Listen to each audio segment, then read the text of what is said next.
৪-৫ দিন আগেকার কথা, অনেক শখ করে আমের আচার বানাতে বসে গিয়েছিলাম। সব কিছু মোটামুটি রেডিও করে ফেলেছিলাম। কিন্তু ভাগ্যের কি নির্মম পরিহাস, সেই দিন থেকে বৃষ্টি শুরু। আমার আর সেই আচার বানানো শেষ হয়নি। আর মনে হচ্ছে আমের আচার মাখানো সবগুলো এখন ফেলে দিতে হবে। হ্যালো এভরিওয়ান, আসসালামু আলাইকুম। কেমন আছেন সবাই? আশা করি সবাই ভালো আছেন। আমরা তো আলহামদুলিল্লাহ ভালো আছি। আমি আচার এমনিতেই বানাতে পারি না, সেটা কিন্তু আমি সবসময় বলি। তারপরেও কাঁচা আম যেহেতু কিনে এনেছিল আপনাদের ভাইয়া, ভাবলাম একটু আচার বানানোর চেষ্টা করি। আর যেভাবে বানানোর চেষ্টা করেছিলাম এরকম আচারটা আমার কাছে অনেকটা ভালো লাগে। তো প্রথমে আমের আটিসহ এবং খোসাসহ আমগুলোকে আমি ফালি ফালি করে কেটে নিয়েছি। যখন এই আমগুলো আমি আচার বানানোর জন্য রেডি করছিলাম তখন কিন্তু খুব রোদ ছিল। আর তারপর থেকেই শুরু হয়ে গেল বৃষ্টি। রোদের মধ্যেই বৃষ্টি শুরু হয়ে গেল। আমগুলো আমি একদিনও রোদে দিতে পারি নাই, কারণ এই মশলাগুলোর মধ্যে নুন ছিল, সেই নুনগুলো গলে পানি হয়ে যায়, তার জন্য একটু রোদে শুকাতে হয়, তারপরে তেলে ভেজে এই আচারটা বানাতে হয়। তো কী আর করব, এভাবে ফালি ফালি করে তারপরে একে একে হলুদ, ধনিয়া গুঁড়া, মরিচের গুঁড়া, সরিষাও গুঁড়ো করব একটু পরে। আগে যে মশলাগুলো হাতের কাছে আছে সেগুলো আগে সুন্দর করে আমগুলোর উপরে দিয়ে দিচ্ছি। আর মরিচটা একটু বেশি দিয়েছিলাম, কারণ ঝাল ঝাল আচার খেতে অনেক পছন্দ। সব কিছু দেওয়ার পরে শিলপাটায় সরিষাগুলোকে একটু গুঁড়া করে নিলাম। আর গুঁড়া করে দিলে সব আমের আচারের ভিতরেই কিন্তু অনেক ভালো লাগে। এই তো আমের আচারের ওপরে মানে আমগুলোর উপরে সব মশলার সাথে সরিষা গুঁড়োগুলোও দিয়ে দিচ্ছি। এখন একটা পাত্রে নিয়ে নিব, নিয়ে আমের সাথে মশলাগুলোকে ভালোভাবে মিশিয়ে নিব।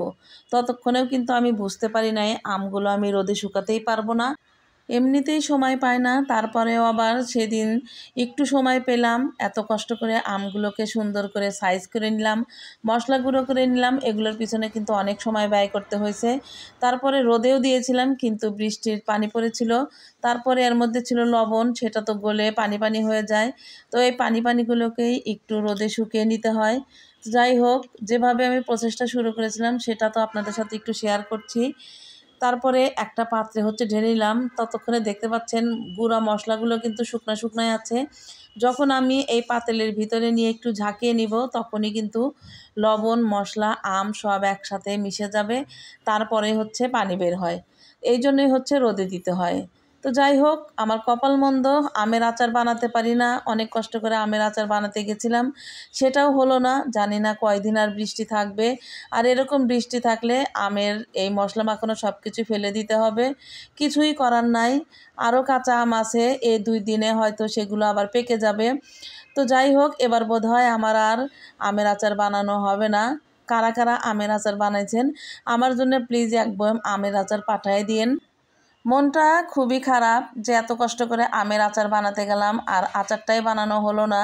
কি আর করব, মন খারাপ করে বসে থাকলে তো হবে না। তবে এই মন খারাপের মধ্যে একটা ভালো খবরও ছিল। সেদিন আমার ভাই এসেছিল, ছোট ভাইয়ের বউ আমাদের জন্য কচি লাউয়ের সেমাই রান্না করে দিয়েছে। প্রথমে তো আপনাদের ভাইয়া বুঝতেই পারে নাই, আপনারাও বুঝতে পারবেন না। আমি যদি না বলতাম তাহলে কিন্তু কিছুতেই বুঝতে পারতেন না। আমরাও প্রথমে বুঝতে পারি নাই এটা সেমাই নাকি কচি লাউয়ের সেমাই রান্না করেছে। তো তারপরে খাওয়ার পরে যখন আমার ছোট ভাই বলতেছে যে এটা কি রান্না করছে জানো, এটা কচি লাউয়ের সেমাই রান্না করেছে, নারিকেলের ছিল, তারপরে ঘি দিয়ে ভাজা হয়েছে নাকি। তবে এটা খেয়ে এতই ভালো লেগেছে, তো আচার বানানোর কষ্টটা ভুলে গিয়ে আমরা সবাই কিন্তু কচি লাউয়ের সেমাই খেয়েছি। আপনারা পারলে এভাবে রান্না করে খাবেন। আর আমি যদি পারি তাহলে একদিন এই রেসিপিটা আপনাদের সাথে শেয়ার করব। আল্লাহ হাফেজ।